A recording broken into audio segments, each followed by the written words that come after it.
একটা সুন্দর সবুজ জঙ্গলের ধারে ছোট্ট এক গ্রাম ছিল। সেই গ্রামে থাকত এক অদ্ভুত ভাল্লুক। নাম তার টুকাই।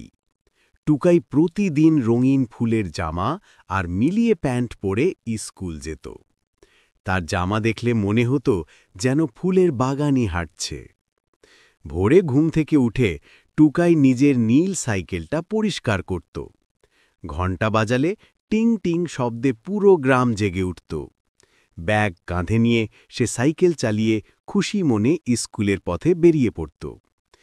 রাস্তায় সবাই বলতো, টুকাই, তোমাকে আজও দারুণ লাগছে। টুকাই লজ্জা পেয়ে ঘণ্টা বাজাত, টিং টিং।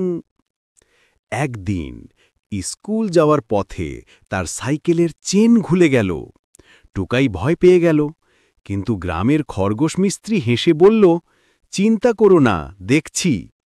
2 মিনিটেই চেন ঠিক হয়ে গেল। টুকাই আনন্দে তাকে ধন্যবাদ জানিয়ে আবার সাইকেল চালাতে লাগল। স্কুলে পৌঁছালে সবাই হাততালি দিয়ে বলল, টুকাই, তুমি আমাদের হিরো। টুকাই হাসতে হাসতে বলল, বন্ধুরা, গল্পটা ভালো লাগলে লাইক, কমেন্ট আর সাবস্ক্রাইব করে দিও।